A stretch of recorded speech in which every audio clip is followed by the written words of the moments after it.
So about a week ago, maybe even 2 weeks, a grown adult at Yankee Stadium took to Instagram to voice his frustrations about Shohei Ohtani not signing his autographs and saying that Shohei doesn't sign for kids, that he is the scum of the earth. Well, fast forward to yesterday when he was at the Little League World Series, he signed every single autograph after he was mobbed by kids.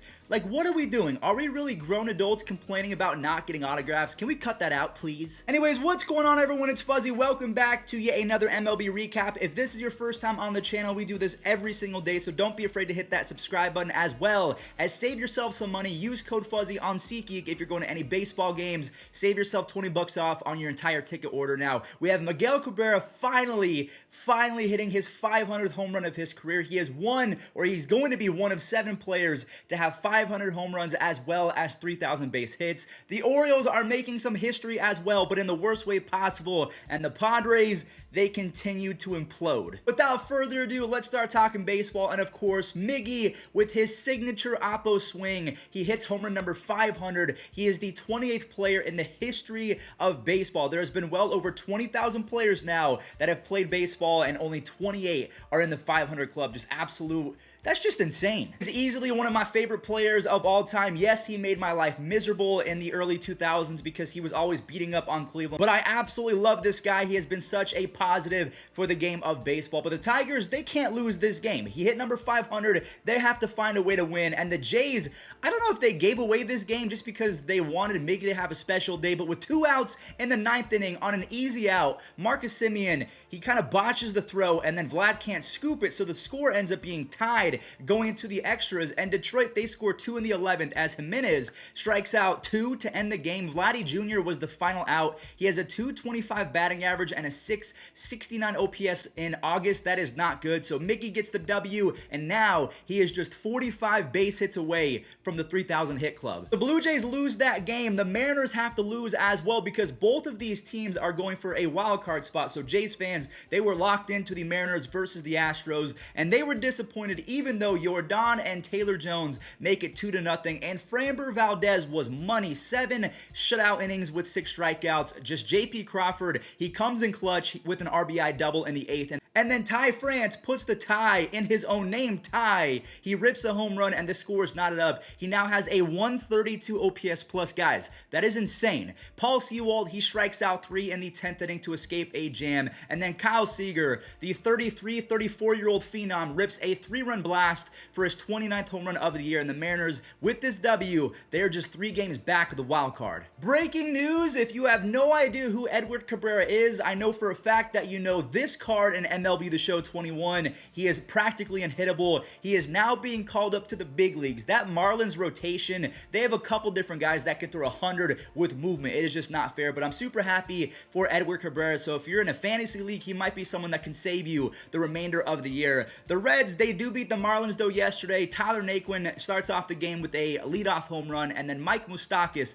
he blasts one in the 5th, and both starting pitchers were cooking. Vladimir Gutierrez, he has 7 innings with only 3 hits on 8 strikeouts, and Sandy Alcantara with 11 strikeouts and 7 innings. And on pitch number 111, he threw a 100-mile-per-hour fastball. I don't think anyone else in Major League Baseball can do that, maybe aside from Justin Verlander in his prime and Garrett Cole currently, so he's just disgusting. And now they're adding Edward Cabrera. Tyler Naquin gets his OPS plus back over 100 on his 2nd home run of the day. The Reds have won 4 games in a row, and they need the Padres to lose to stay ahead of them in the wild card, and that's exactly what happened thanks to the Phillies. Ryan Weathers has become a straight-up liability lately for the Padres, which is good for Phillies fans because Rhys Hoskins in his first game back, he goes yard, and then Odubel Herrera does the Phillies a favor and drives in 2 RBIs as Rhys, for the 2nd time in his first game back, hits a home run. Then you have Odubel hitting a home run as well as his teammate JT Realmuto. They both go yard in the 7th inning, and newcomer Kyle Gibson, who they got at the deadline, was incredible. The Padres offense, yes, they've been scuffling, but they're still pretty good at their core. 8 innings,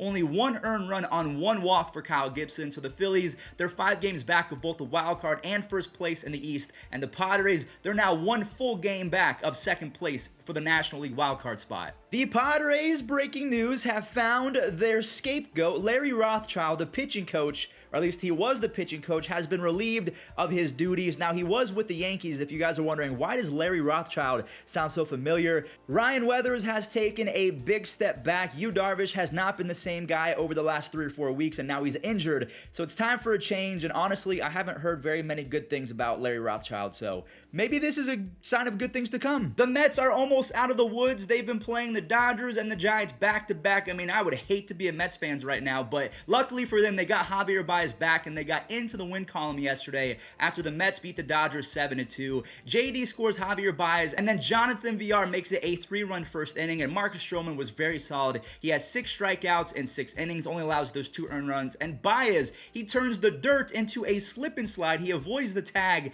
in the 7th inning, and then JD Davis goes yard. Yu Darvish once upon a time said that JD Davis is the toughest hitter in all of baseball. Then you have Edwin Diaz slamming the door in the 9th. So the Mets, they're 7 games back in the East, and they're 7 games back of the wild card. So it's an uphill battle for the rest of the season. We had a pitcher's duel in Oakland yesterday. Logan Webb went 6 innings with 7 strikeouts, only allowed 1 earned run for the San Francisco Giants, but Frankie Montas was even better. I mean, he was sensational. He doesn't allow a single earned run in 7 innings, strikes out 9, only allows 2 base hits, but the A's offense, they stunk it up, and AJ Puck, or Pook, I forget how to say his last name all of a sudden, he gives up a 2-run shot to Donnie Barrels. Solano, he is so good. Jake Miggy comes in and nails down his 28th save already of the season, and the Giants are the first team to 80 wins in all of Major League Baseball. Let's go ahead and talk about these shutouts from yesterday. We have Cleveland facing off against the Angels, and Miles Straw and Ahmed Rosario. This combination is a lot of fun because they hit the gaps pretty often, and their speed is unreal. So Miles, he starts off the game with a double, and then Ahmed Rosario hits a moonshot. This ball was probably 500 feet up in the air. He is hitting 352 in this second half. Absolutely unbelievable what he has been doing. Now, I do want to show a fun play for the Angels fans because they did take the L yesterday. A no-look play from Jose Iglesias. Now, a run does score on that play, and Cy Quantrill, that's his nickname for the rest of the season. Cal Quantrill throws 7 shutout innings with 9 strikeouts on 2 base hits allowed.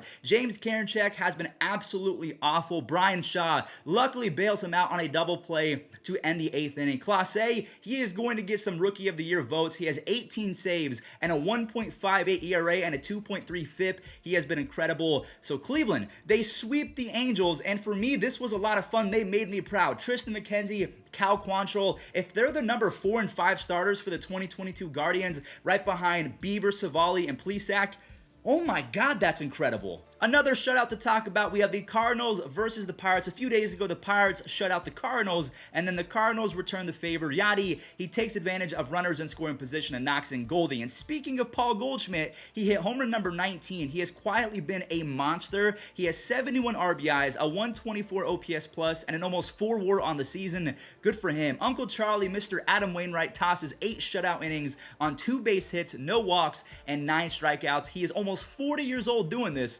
Good for him. Lars Nootbaar, he leaps at the wall to end the game. One of the best catches of the year, in my opinion, at least in terms of the circumstance, as Alex Reyes picks up his 28th save of the year, and the Cardinals are only 4.5 games back for 2nd place in the National League wildcard. The Rays, they shut out the White Sox in pretty easy fashion. Austin Meadows drives in a run, and Chris Archer, who was making his Rays debut after being with them for quite some time, he tosses 2 innings on 4 strikeouts. Now, he does leave with an injury, but I mean, that's a pretty solid debut in my opinion. Wander Franco continues his red-hot month of August, and Austin Meadows knocks him in, as later on, Francisco Mejia clears him in the 6th inning. He is a perfect fit for the Rays. He has a 114 OPS plus as a switch-hitting catcher. You can't find that very often. The Rays end up with 9 runs without hitting a single home run, and they have outscored their opponents by 150 runs. And also, fun fact from Fuzzy, I got some help from my boy Bailey Foolish Baseball. Josh Fleming came in for 3 innings of relief, and he picked up the save even though his team won by 9 runs. So, little fun fact, if you come in for 3 innings of relief and you win the game, you get a save. The Brewers faced off against the Nationals, and Colton Wong continues his impressive 21 campaign. He has 10 home runs, a 119 OPS with godly defense. Always going to be a Gold Glover, I mean, at least until Father Time catches up to him. And then he triples in an RBI in the 4th inning. The Brewers scored 2 in the 6th on an error from Josh Bell. Unfortunately, though, in that same inning, they do lose Eduardo Escobar with a hamstring injury. I hope it's nothing serious because he makes the Brewers just downright terrifying. Lorenzo Cain, he still exists. He hits a 408-foot home run, and Josh Hader has to come in and save the day, and he gets it done for save number 26 as the Brewers win 7-3. The Braves versus the Orioles. I am so sorry, Orioles fans. Jorge Soler punishes a ball in the 4th. He has a 130-ish OPS plus already for the Braves, and Duvall caps off a 3-run 4th inning on a double. Touki Toussaint was really good. He only allows 1 earned run on 5 strikeouts in just under 6 innings, and Will Smith grabs his 28th save. So a lot of closers with 28 saves yesterday. The Braves are on a 9-game winning streak, and the Baltimore Orioles are the exact opposite. They're on an 18-game losing streak with no end in sight. The Major League record for most games lost in a row is 26, and I don't know if the Orioles are going to get there, but either way, 18 games in a row is downright embarrassing. And I really think that Major League Baseball needs to step in and implement a salary floor. A lot of people, for whatever reason, don't like that idea, but when the Orioles are losing 18 games in a row and they're not spending a lot of money and they're tanking on purpose, you got to do something about it. I would say that if Major League Baseball came out and said that, hey, you have to spend at minimum $75 million this offseason, I would be okay with that. And I think a lot of other people would be as well, because honestly, if you're an Orioles fan, you're not watching those games anymore. Same with the Chicago Cubs. Again, I just want to preface this by saying I apologize to Chicago fans for having to recap these games. Hunter Dozier, he brings in Benny Biceps, and then Benny Biceps doubles in 2 more on a nifty double in the 3rd. He was able to avoid the tag, just like Javier Baez a few highlights ago. Nicky Lopez has been going off lately, and Hunter Dozier, he gets lucky on a 2-run double in the 5th because Ortega dropped the ball in center field, and then they called it a base hit. Carlos Hernandez has been the story for the Kansas City starters over the last few weeks. Another quality start. 7 innings, only 1 earned run allowed on 8 strikeouts. Now maybe the Cubs just absolutely suck, so maybe it's not that impressive. Either way, Carlos Santana makes it 9 runs, and maybe the Cubs do just suck because they've lost 13 in a row at home.